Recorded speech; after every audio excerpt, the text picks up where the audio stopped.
Okay, we are almost ready, 7 o'clock right now, and waiting for the cowbell.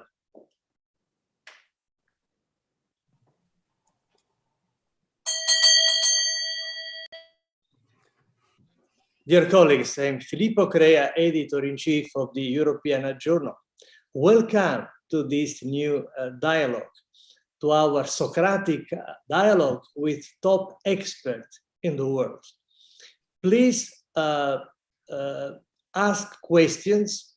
The last time we received a large number of interesting questions. It was a very interactive dialogue.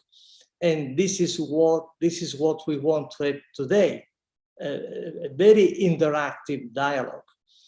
And this is really an important dialogue with a fascinating person, a fascinating guest today. I'm sure you know him very well. And the guest is Bernard Gersh. And I will host him with Cecilia Linde, who is one of the executive editors of the European Art Journal. And the title of this dialogue is interesting: A Journey from Zambia to Rochester, USA, via South Africa. Well, this is in one sentence the life of Bernard Gersh. And I'm really eager to ask Cecilia to start our dialogue with Bernard. Cecilia, please. Thank you very much, Filippo. Well, Professor Bernard Gersh is a professor of medicine at Mayo Clinic, and he was trained in the University of Cape Town in South Africa, where he is Doctor of Philosophy, also a degree from Oxford University as a Rhodes Scholar. Professor Gersh has impressively 1,300 publications and was twice named Thomson Reuters list of individuals with the greatest numbers of citations and named highly cited by Web of Science. He is honorary professor of medicine at the University of Cape Town, South Africa, and adjunct professor at Duke University School of Medicine.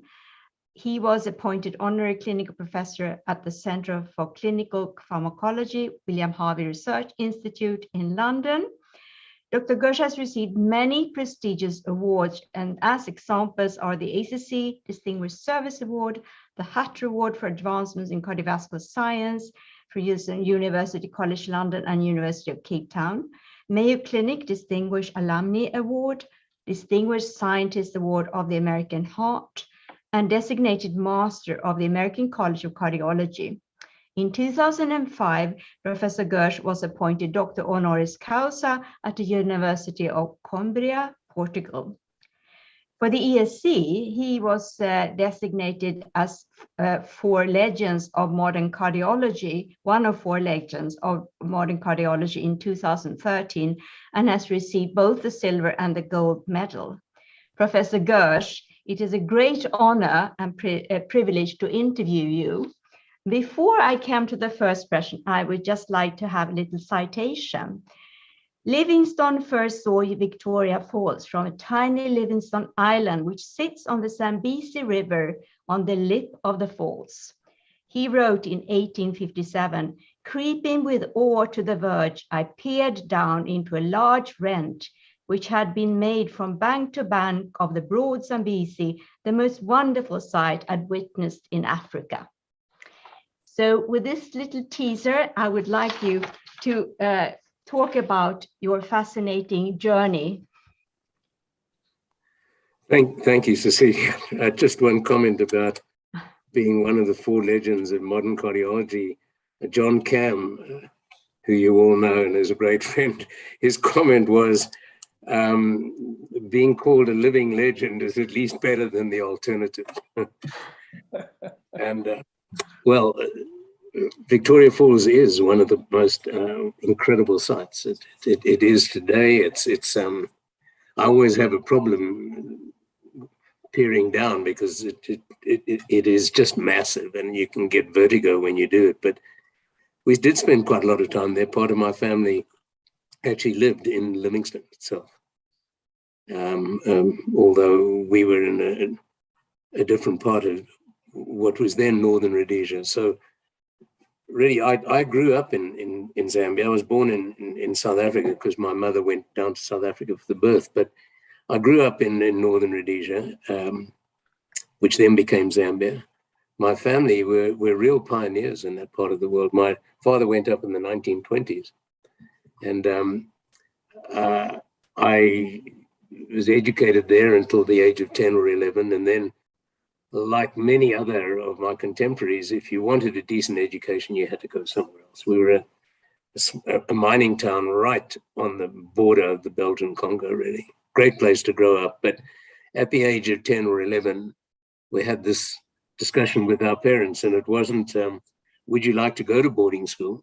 It was, look, it's your choice. You can go to South Africa or England, you choose. And my younger sister, who's 3 years younger than me, she had a third choice. She was able to go to school in Southern Rhodesia, which became subsequently Zimbabwe. And so I was educated. All my schooling was in South Africa from the age of 10 or 11. And I then went to the University of Cape Town, where I was graduated and did my internship there. And then I got a scholarship to Oxford, where I did a PhD, or as Oxford calls it, a DPhil. And then I went back to South Africa for my residency and cardiology training. And I was on staff at Crea Hospital in Cape Town for several years. And then I think at the age of about 36, 37, I had the chance to go to the Mayo, and I left South Africa and went to the Mayo Clinic, where I spent nearly all of my career. So we have a small greetings here from Dr. Delane Kitzman, a former trainee of yours, who spent 2 months in Zambia with you or in your medical school. And he or she asked, what were the most vivid memories of your time in Zambia? Yeah, hello, Delane. And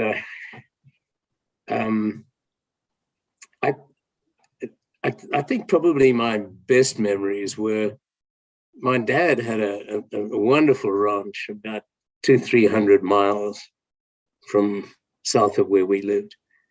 And he was a terrible driver, but he also became a pilot. I think his pilot's license was, he was the third person in Zambia to fly a plane, his own plane. And the only way he got there was one line of rail that ultimately was going to go from the Cape to Cairo, but it never quite made it. But the way he navigated was he would fly down on the railway line, and when he thought he got to where he needed to be, he would just go low and look at the name on the train station, and then turn left, and he would come to the ranch. So probably my most vivid memories were wonderful times on that ranch. I used to ride horses. There was a ton of wildlife, and that, I think, and it was, the freedom of being able to ride a horse through the bush and look at wildlife. It was incredible. And to this day, photographing and looking at wildlife is still one of my passions. Well, thank you, Bernard, for giving us this beautiful picture and for explaining why you've been such a brave person moving around. It's from your father, obviously. Well, so we also didn't have any choice. So when you did start at Mayo Clinic, what was your initial research interest, and did you have a mentor? I did indeed. The chief, I was the first person that Dr. Robert Fry recruited when he became chairman of the Division of Cardiology. And one of the aspects of Mayo that really attracted me was, first of all, he was a great chief and has become a great friend, and he's still working full-time at the age of 90. But one of the reasons I went to the Mayo Clinic was when I was first looking at a job, they told me about the Olmsted County database, which is this incredible,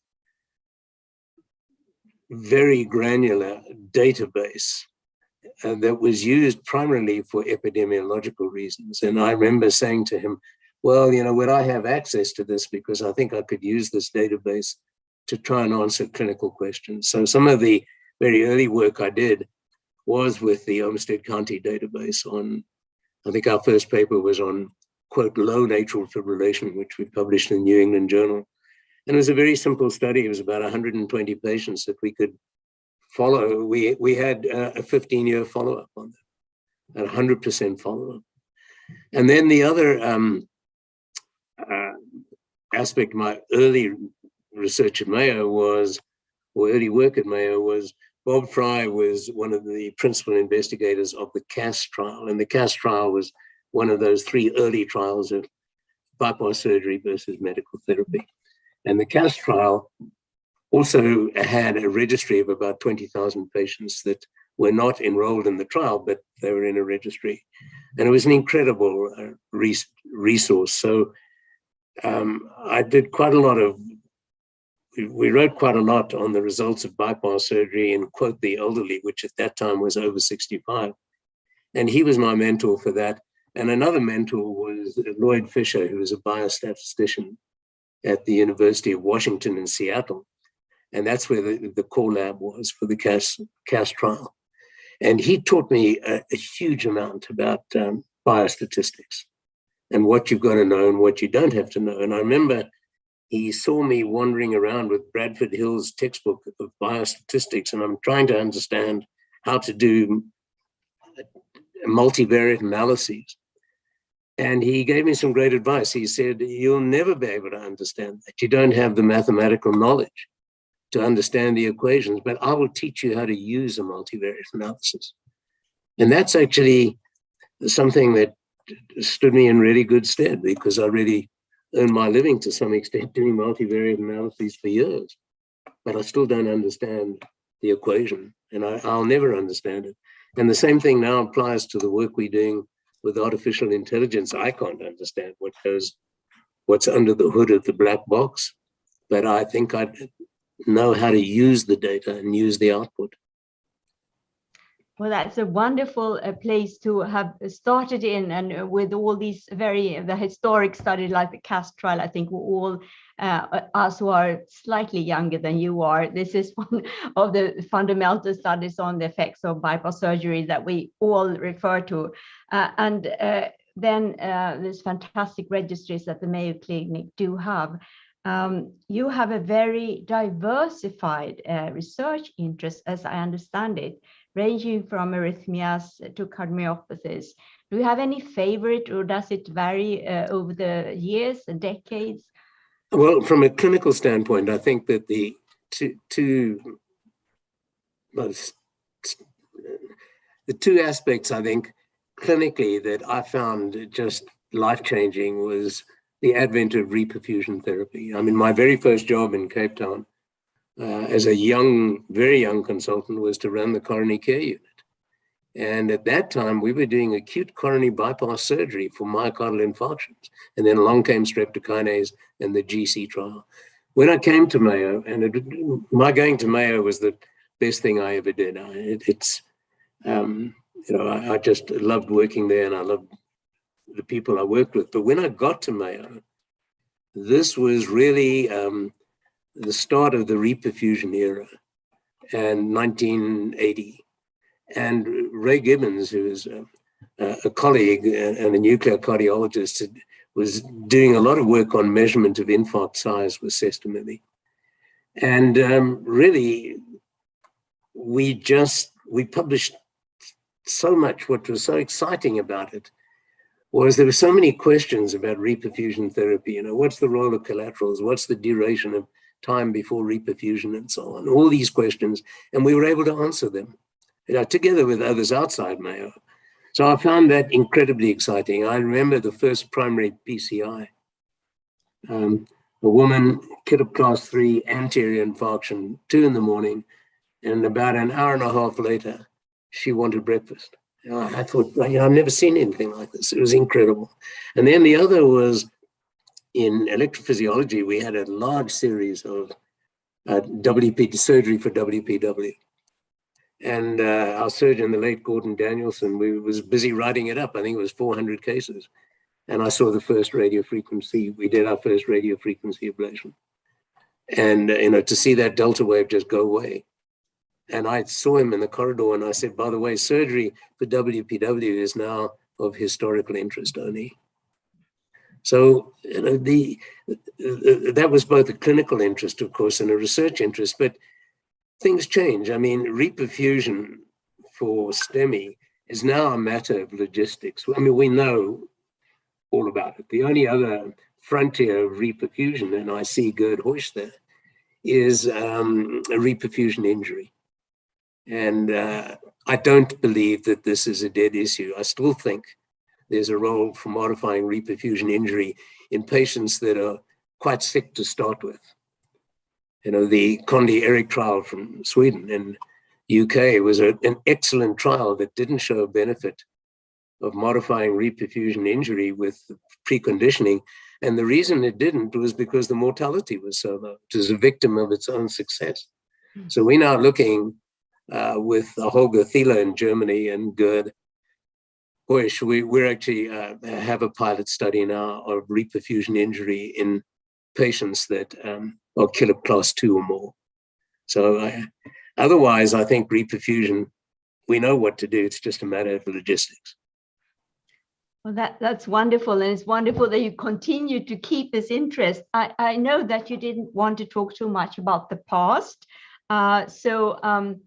It rather focus on what's happening right now. And I know you have passions right now for artificial intelligence, amongst other things. So, well, thank you, Cecilia. Paul Friedman is chairman of the department in Rochester of Mayo, has had a long-standing interest in artificial intelligence and the electrocardiogram.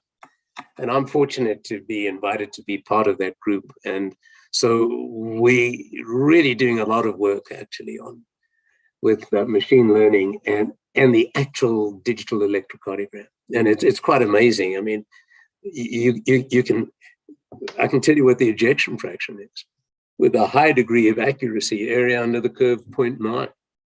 And also, it looks like that we can predict who in sinus rhythm will go into atrial fibrillation. So that's an area of great interest. And what Paul and some of my colleagues are doing, Peter Noseworthy and Costas Siontas, is actually integrating this into our clinical practice. So if I'm doing an electronic consult from home or telemedicine, I can literally pull up the ECG and then the AI ECG dashboard, and it'll tell me what the likelihood is of a low ejection fraction. What's the likelihood that this patient will get atrial fibrillation? It'll tell me whether the patient is male or female, which, I mean, I don't know that that's exactly clinically valuable, but one of my colleagues did say the other day that he was a bit disappointed to find that he had, when he looked at his own ECG, there was an 80% chance that he was female. But that's been really interesting. We're doing a lot of work on post-operative atrial fibrillation, which is not just a transient nuisance. It's a cause for concern, and it's a marker of future events. And that's very much of a current interest. I think the other one is I've, like everybody else, have got involved in COVID and the late cardiovascular complications of COVID. We're involved in a number of studies, and I'm very interested because of my background in cardiovascular disease in the developing world, and particularly Africa, and what will be the role of artificial intelligence, because I think there's going to be a huge role for it in many parts of Africa where you don't have a cath lab on every corner or an echo machine in every hospital. So those are continuing interests. I think maybe starting with a CAS study, I've always maintained an interest in coronary revascularization, whether it be the indications versus medical therapy, whether it be PCI versus bypass, and the continuing controversy. So that continues. So that sounds interesting. I'm terribly interested in how you can use AI in your clinical practice. That's the first for me. I haven't heard that before. So, But it is a learning experience, Cecilia. Yes. I mean, we're just feeling our way. Yeah. So we have a question from Dr. Amrushain Shabekar. Do you suggest that middle career researchers should go abroad to improve their careers? I think it depends where you come from, to a large extent. I think going abroad is always a part of a learning experience, just living in another country in a different culture. But I think it's not so much going abroad, it's where you go to. So it's what institution do you go to? What are your interests? What are their interests? And do they match? And I think that for many people in, I don't want to use the developing world, but maybe the low and middle income countries, they just don't have the research infrastructure that the large countries do. And of course, it pays to go to major research centers for your research experience. And I went to Oxford. I worked in a dog lab looking at the effects of anesthetics on cardiac function. I never went back to the dog lab, and I didn't plan on doing that for a career. But what I learned was terrific. And I learned research methodology, scientific rigor, statistics. And I think that sounds fantastic. I think that is a reply to Dr. Shabekar. And finally, before leaving over to Filippo, were there any difficult moments in your brilliant scientific career, or did everything go just like smoothly? No, it did not, as you know. It never does. I think the two most difficult, when I went to Oxford, I came out of a very clinical medical school in South Africa with a terrific, I mean, the kind of pathology we saw was amazing and challenging. But then I had to adjust to a research environment for 2.5 years, and a very rigorous research environment. So I had to learn a lot of lessons there. And then I think the other very difficult part of my career, for me personally, after 15 years at Mayo, which I loved, I went to Georgetown as Chief of Cardiology in Washington, D.C. It was a great city to live in. But compared to Mayo and the tremendous amount of funding and support, Georgetown was a medical school that had a number of problems and issues. So it was a difficult move for me. And then it was equally difficult to make the decision after 6 or 7 years that I'm going to go back to Mayo. And so that was a difficult time. I understand. So maybe, so you would recommend staying, if you find a great place like Mayo, stay there. That's what I hear. Well, yeah, I don't know. I mean, it's all part of the kind of, ups and downs of life. On the other hand, living in Washington was terrific. I can imagine. In DC, one of my twin daughters worked in the White House for Hillary Clinton. Oh. And then Chelsea Clinton came and did her high school elective with me. And I was actually at Oxford with Bill Clinton, although I never met him while I was there. I met him subsequently, but just Washington was a very exciting place to be. It just wasn't a great job. And then I went back to Mayo in 1999, and that was the best move I made.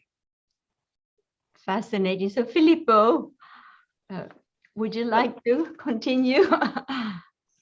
Cecilia, thank you for your questions to Bernard. Bernard, I have always admired your encyclopedic knowledge of cardiovascular medicine and cardiovascular literature. And in addition, you are a very wise man.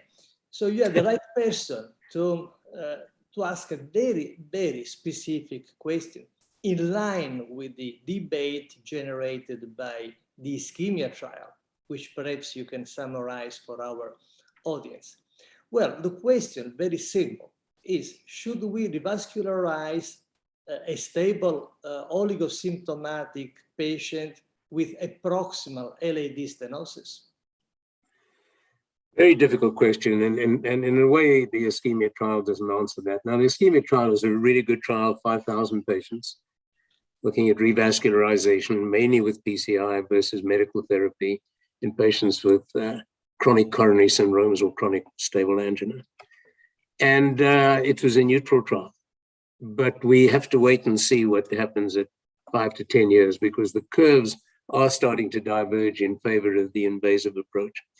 I think really the main lesson from the ischemia trial, and what was surprising, is that the extent and severity of ischemia did not determine the adverse events.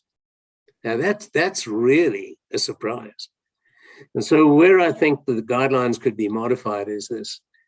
I think that ischemia alone on a stress test is probably not an indication for revascularization or even angiography. I think you need ischemia plus other high-risk features, such as a drop in blood pressure, short, very poor exercise tolerance, LV dilatation on a nuclear study. So it's not just ischemia alone. I think it's ischemia with other high-risk features. So if I saw a patient, if the patient was sent to me already with an angiogram showing a proximal LAD stenosis, I mean, my threshold for intervening is very low, because maybe it's the oculostenotic reflex. But what I would do in someone like that, I would obviously measure, I'd like to see what the FFR is, and I'd like to see what their performance is on the treadmill. And if they were able to, if they had a normal functional aerobic capacity, and obviously if the FFR is greater than a 0.8 or whatever, then I would not intervene. I think optimal medical therapy has made amazing strides since the early trials in the early 1980s of revascularization versus medical therapy. So I think you have to use clinical judgment.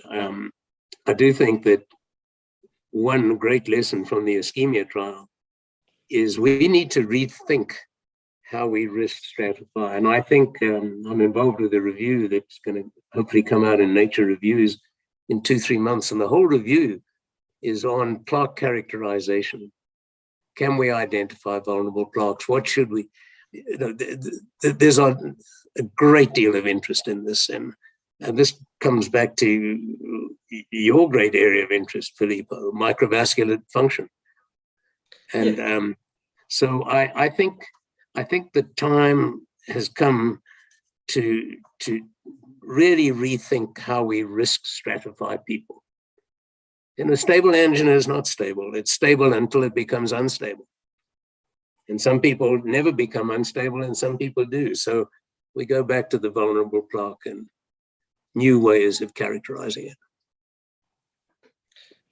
Okay, well, if I well understood, a lot of emphasis on non-invasive and clinical characterization of the patient is needed before jumping to coronary angiography and stenting or revascularization. We need a good characterization of patients before rushing to coronary angiography. Yeah, I think both on patients, but then I think also that when we go to angiography, whether it be CT or invasive angiography, I think there's some really interesting work going on in terms of characterizing the vessel and the plaques. Fascinating. And I think using a variety of different techniques, perhaps we are on the cusp of identifying those plaques that are truly vulnerable and need to be addressed. Well, so it's the patient and the plaque. I see in the audience Peter Libby, who is executive editor of the European Heart Journal. And Amelia, yes, please, let's unmute Peter. Well, coming to the vulnerable plaque, we have a top expert here with Peter. Peter, what are your comments on the vulnerable plaque? What can we do about it? Does it exist? Yeah, so, I'm on public record as saying that the effort to try to scope out a particular vulnerable plaque and intervene upon it may be a fool's errand, because it is the burden of disease, and it is maybe other plaques than the one that you're going to intervene on that will cause the next event. So we're very interested in involving technologies for identifying vulnerable plaques, such as the fat attenuation index. But all of these techniques need to be rigorously validated And then the hard part is doing a clinical trial to show that you can change therapy based on some imaging modality and improve patient outcomes. And that's a sticky wicket because even to get equipoise on the part of clinicians and patients to not have a biased enrollment in a randomized trial, I think is a challenge. Thank you, Peter. I think there's been a proof of concept trial, that's all, carried out by Greg Stone, but it's a tough trial to try and, I don't think we're ready for that trial yet, but we may be in a year or two. Okay, so in summary, in the stable patients, let's focus on a clinical approach before rushing coronary angiography, and let's optimize medical treatment. I think these are two important messages. And then the quest for the holy grail of the vulnerable plaque continues, but with several problems, as highlighted by Peter. Well, again, in the field of ischemic heart disease, we are learning that 50% of patients with suspected angina and evidence of myocardial ischemia do not have obstructive atherosclerosis. And symptoms in ischemia are related to microvascular dysfunction. Did we miss this signal for a long time? Bernard, what are your feelings about? Well, I go back to your paper on the recurrent angina after revascularization. I think it was a fantastic paper. I never realized until I read it that 30% of people in the COURAGE trial who were revascularized, I think, were symptomatic at 1 year, and it wasn't due to restenosis. And so you got me interested in the field of microvascular dysfunction, and I became like a reformed alcoholic. You know, I never thought about it, and then suddenly I became a great enthusiast. And you and I wrote a review with Paolo Comici and Juan Carlos Caschi for Circulation, and I think it's incredibly important. I think not only in terms of who should be revascularized and who should not be, but it may be a very important tool in distinguishing who could benefit from PCI versus bypass surgery. There's some very interesting work on coronary flow reserve from the group at the Brigham, actually, on coronary flow reserve and the results of bypass surgery versus PCI. And I think, you know, we have not paid it the attention that it deserves, and people like you and others have really, I think, made major contributions in that regard. Bernard, one last question in the field of ischemic heart disease. A lot of interest in inflammation. But from a therapeutic standpoint, CANTOS and the colchicine trials have shown benefit of anti-inflammatory treatment, but also some problems, some issues related to safety. What are your feelings about inflammation? It's an interesting target, but what's the future? You know, I'm not a shy person, but to ask me to talk about inflammation with Peter Libby sitting there is pretty difficult. I actually was on the data safety monitoring board of the CANTOS trial, which Paul Ridker did, and Peter was involved with. Very good trial, positive result. Interestingly, there was a benefit on cancer in that trial.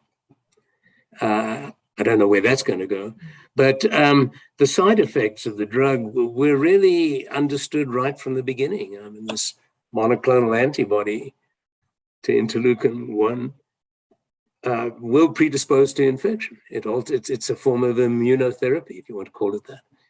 And so the fact that there was a higher rate of infection, really, we expected that. So it was a positive trial. And I think it was also, at the same time, a major proof of concept. Now, with colchicine, there are some questions there. There is an unexplained rate of non-cardiovascular death in the colchicine-treated group. I think we need more information. I don't know why. Thank you. But maybe Peter would comment. Peter, again, a short comment on this hot topic you know so well. Yeah, well, thank you, Bernard, for being on the Data Safety Monitoring Committee. And I remember we had a face-to-face meeting with you at one point, maybe a third of the way through the trial. Yes. And you were asking some pointed questions in the non-executive closed part of the meeting. So I thank you and Sir Rory Collins for persevering despite there being a signal for infection. I think what we learned from CANTOS is what kind of infections they are, and they're not weird and wonderful exotic infections. They were not opportunistic. They were everyday viral and bacterial infections. We know who's susceptible. So I think that some of the risk of giving an anti-inflammatory therapy can be mitigated with what we've learned. And we're certainly hoping to apply that in the trials with anti-IL-6 that are currently underway. So we're just, I quote Churchill when I give a talk on this, where at a certain turning point in one of the last great wars, he said, this is not the end, but it may be the beginning of the end. So I think that we need to persevere, learn carefully what we've gleaned from the clinical trials, and move forward to find an anti-inflammatory intervention which maximizes benefit and minimizes harm. No, I think that, sorry. Please, Bernard. Oh, with all trials that take several years, it's really interesting and something that has to be dealt with in the guidelines, and that is that if you think of the trials of coronary revascularization, they antedated many of the tools that we use today, like OCT, IBIS. They antedate many of the new drugs, the SGLT2 inhibitors, for example, anti-inflammatory agents, PSK9 inhibitors. So what makes it difficult in all of these trials is the fact that mortality rates are low and improving. And so you have to, when you do a trial, you need to really look at the incremental benefit of an agent over and above what you already have. And so when you're doing a trial that takes 6, 7, 8 years, to some extent, you have to accept that that trial is a little obsolete by the time it's completed. There's nothing we can do about that. We just have to accept it. And it becomes more and more difficult to show a difference as the mortality rate really goes down, down, down. Thank you, Bernard. I see in the audience also Gerd Heusch. Amelia, can you please unmute Gerd? Gerd is editor-in-chief of research in basic cardiology, in addition to be a top scientist. Well, what is your favorite therapeutic target in inflammation, Gerd? You put me into the same difficult position as you put Bernard before. Hi, Bernard. With Peter Libby around, I don't even care to say. You don't dare. For me, a top target is still tumor necrosis factor alpha. That is very much upstream in the signal transduction cascade of inflammatory processes in the arterial wall, but also in the myocardium.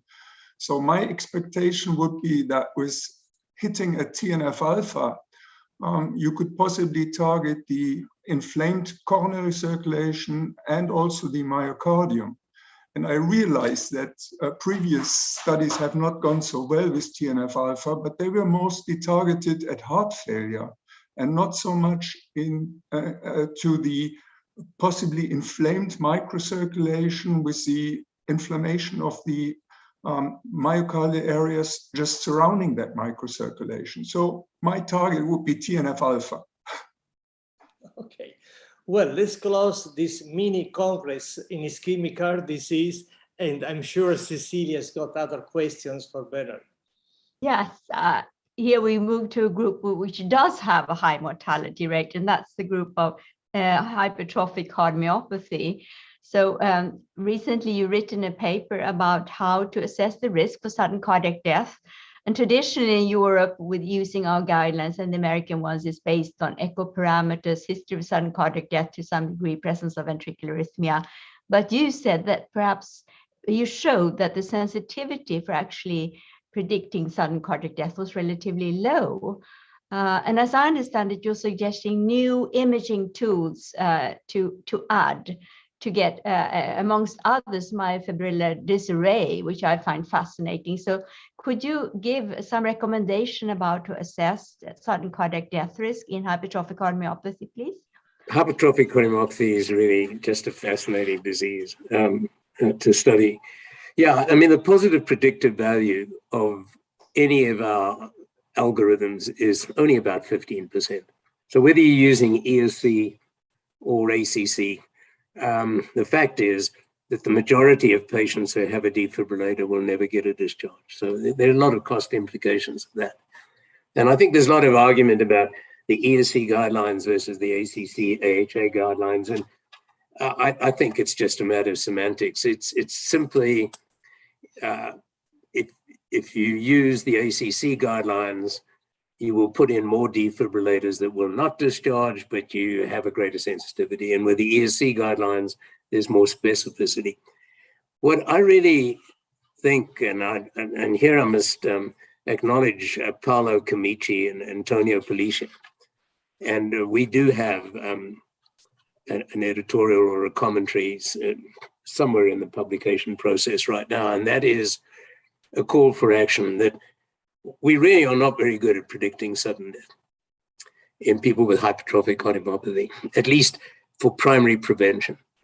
And I think, and I'm really, when I say I think, they think, and I agree with them, that one of the factors that we've got to really start looking at is a subendocardial ischemia, microvascular dysfunction, and its role. And I think it is important. The techniques are now there for studying them. Preliminary studies are really interesting. And I do think that this call to action is valid. I think we're not going to just get there with an echo or looking at an ejection fraction or something like that, or a Holter. We need a completely new approach. So right now we have the guidelines and we have to use them. They're good, but we need a completely new approach, I think. We also have the sarcoma versus non-sarcoma disease. We have the registries. Do you think they will be in any way helpful? I think they will. I think the SHARE registry is a huge registry, and it's already showing differences between people with sarcomeric genetic HOCM and those who, quote, don't. And we're also looking at that with artificial intelligence at the moment, the ability to detect HOCM.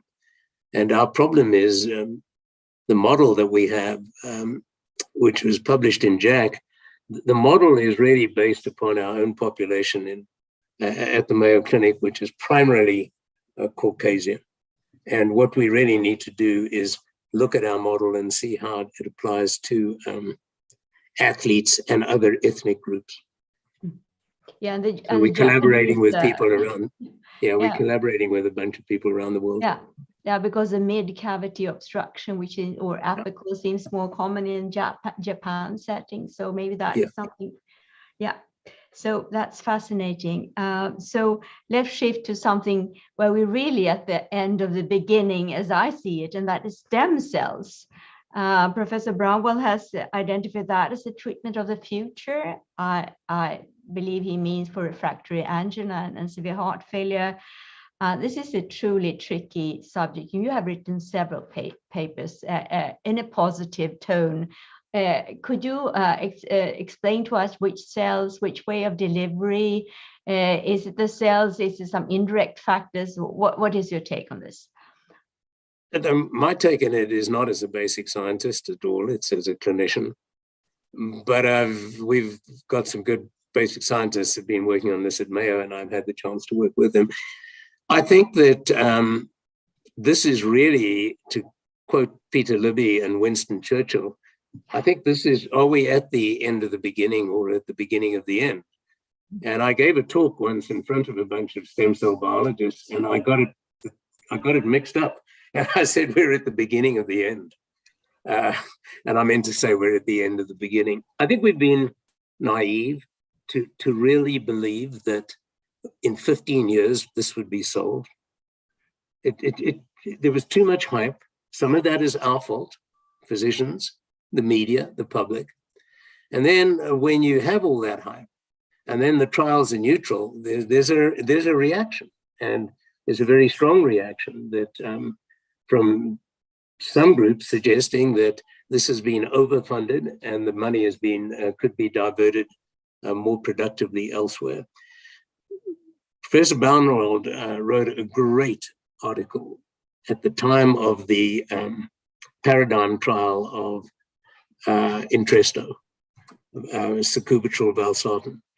And he pointed out that it took 50 years from identification of the angiotensin converting enzyme to this trial, 50 years. And we think we can solve the issues of stem cell biology and turn it into a clinical tool in 10 to 15 years. We were naive. The field has also been hurt, I think, by some trials that are poorly designed. Unfortunately, there have been much publicized cases of fraud that have hurt the field, scientific misconduct. And then I think the other thing that is difficult with stem cells is you really can't do a 20,000 patient trial. So you're always working with underpowered trials. I mean, the largest trial is, I think, 800 patients at the moment. I think we've got to, the last review we wrote, we really made a point that it's time to step back and start rethinking how to go about this. And I do think that probably the lowest hanging fruit are the trials of stem cells for refractory angina. There have been 3 trials, they all, I think the signal was positive in all of them. And that I think will come about. And there are a couple of trials ongoing right now that really may show that where it's for paracrine reasons or angiogenic or whatever, that stem cells may benefit people with refractory angina who are non-revascular, who are not candidates for revascularization.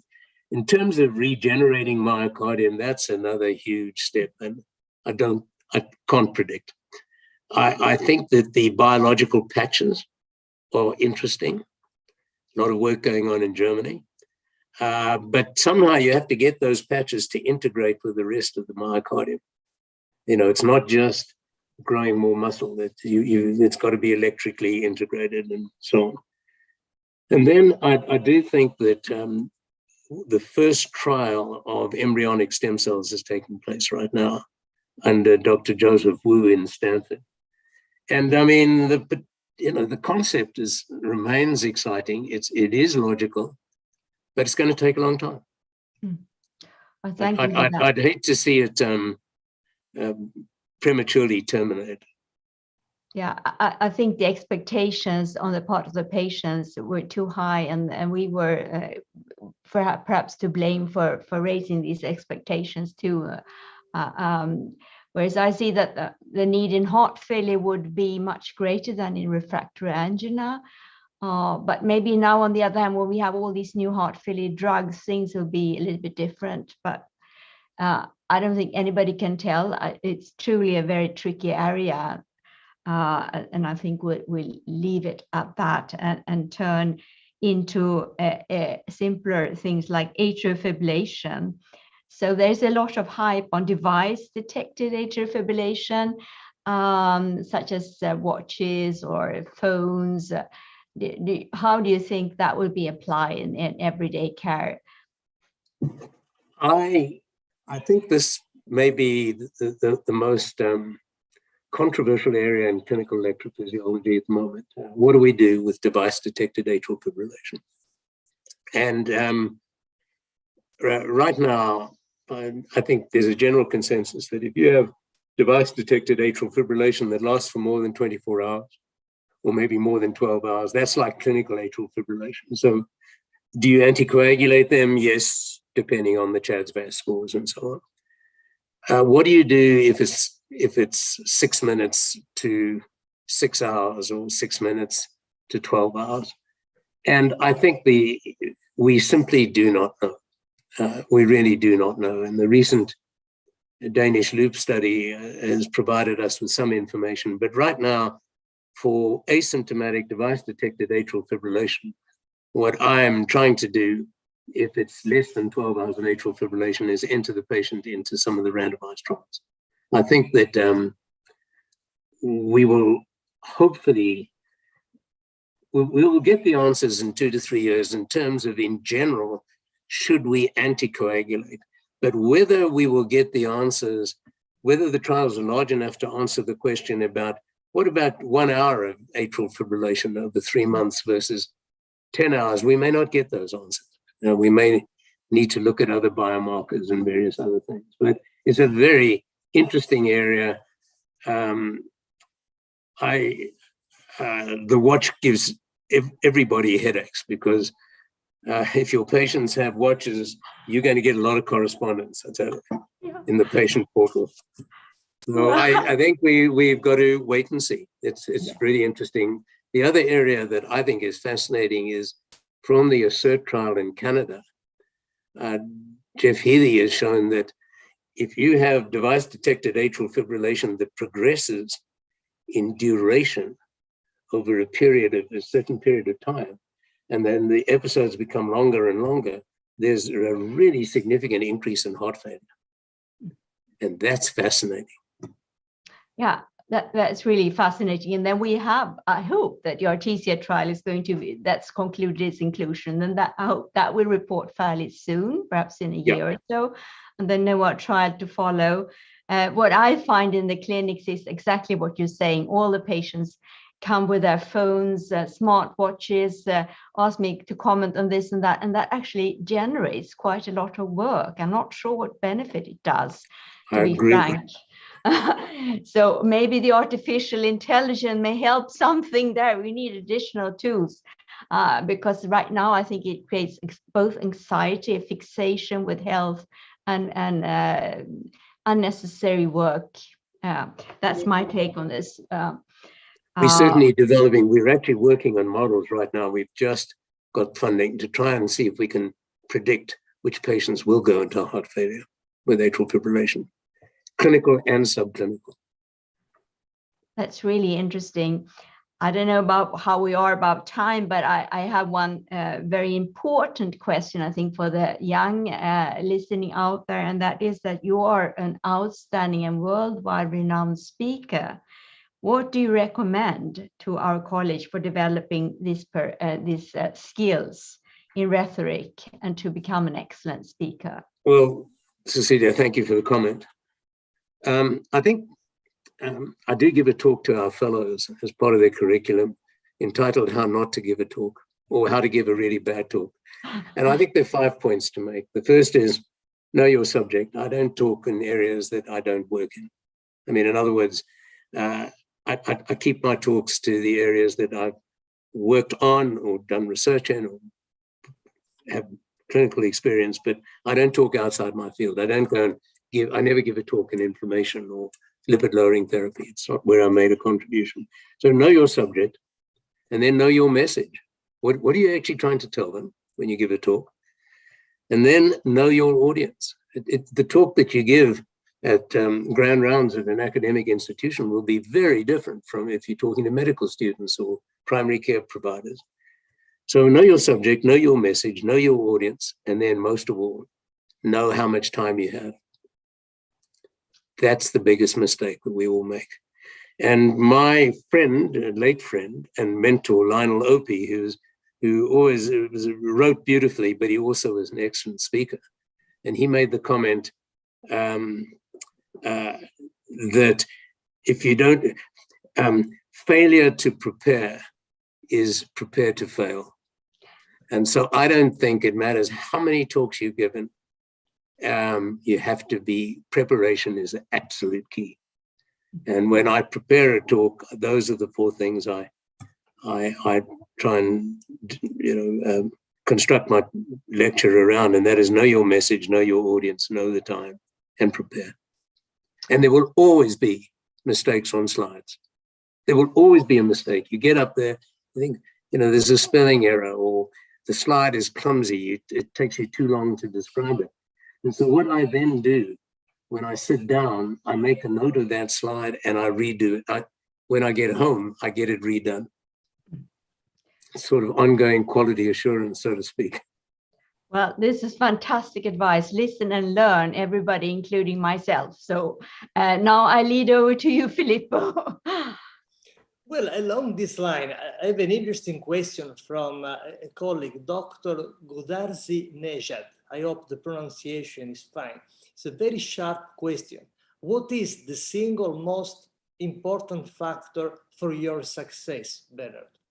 If you come to one word, what is the most important? I mean, hard work. You're not going to do it between 9 and 5. It's hard work, and you're not going to get your publications and all of the work done during the normal working day when you're seeing patients. So it's hard work, and then from that standpoint, one really needs supportive family, because you're taking time out of their lives to sit in the study. So it won't be done without hard work. And something Dr. Brownwell has always said, you have to have the fire and the passion. You've got to love it. You've got to love it. Otherwise, why do it? And I think his term, the passion, the fire, and you see it. You can see it in young people. Some say they just have what it takes, and they will succeed. Thank you, Bernard. I'm reading a comment from Peter. Hard work is necessary, but not sufficient. Peter, what do you mean? Can you unmute, Peter? Yeah, I think, Bernard, you're being modest, because it also takes a creative spark and knowing what problems to study. And you quoted Gene Braunwald about secrets of success and passion. So what he says is you have to enjoy the thrill of the chase. Yeah. And having been on safari with you, I know that you enjoy the thrill of the chase. That's a great way of putting it. We did some work recently on paroxysmal atrial fibrillation, post-op atrial fibrillation, and we discussed a number of hypotheses, and then to actually see that the data are proving what you had talked about is so exciting. Well, to be successful, you need many talents. One is not enough, probably. But now let's come to the European Heart Journal, Bernard. You've been deputy editor of the journal in the previous editorial board, and now you are co-editor of North America in the current editorial board. Well, can you tell us briefly about your experience with the European Heart Journal? It was terrific. I think we did it for 12 years. Tom Lucia approached me at one of the AHA meetings, said they wanted a deputy editor from the States. And it was a great 12 years. It was really a terrific experience. Not only did I learn a lot, I think we were very successful, but it was the interactions with the other deputy editors, and also the people like Amelia and Susanne at the hot house and in the front office. It was just really pleasant. We had a lot of fun. We had a lot of laughs. We got to know each other, made friends, and we were successful. The journal went from strength to strength. And I have to say, Tom Lucia was a terrific editor, absolutely superb. So it was nothing but a very positive experience. And I now think that the journal is in just excellent hands, Filippo, and is going to go from strength to strength. So I've got nothing but good memories of it. And it really was a great experience. And I just made a lot of friends, and we had a lot of fun. And we took the impact factor from God knows where all the way up. So it was a very positive experience. And I have nothing but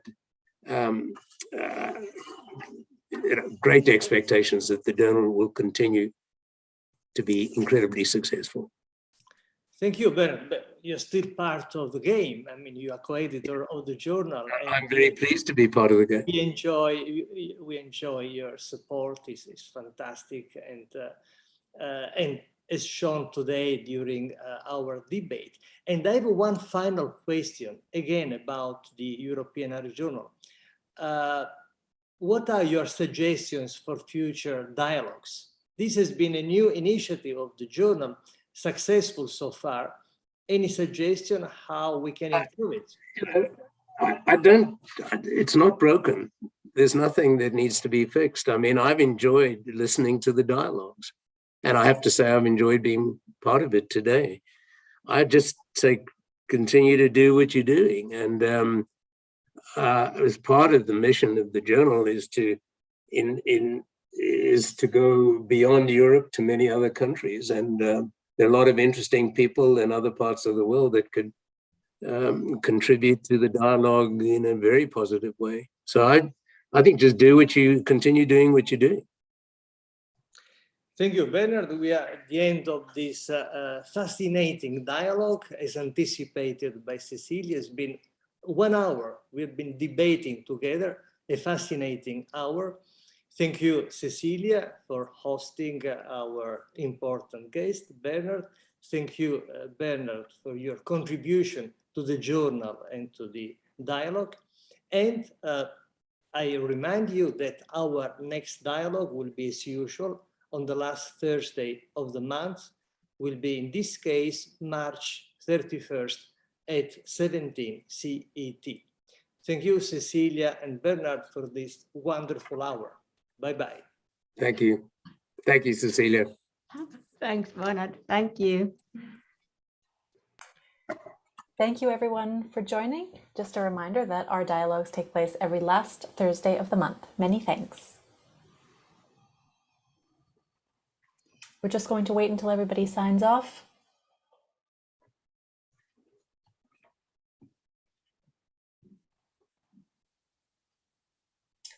And everybody has signed off, so it's just us. Thank you, everybody. Bye, Wonderful.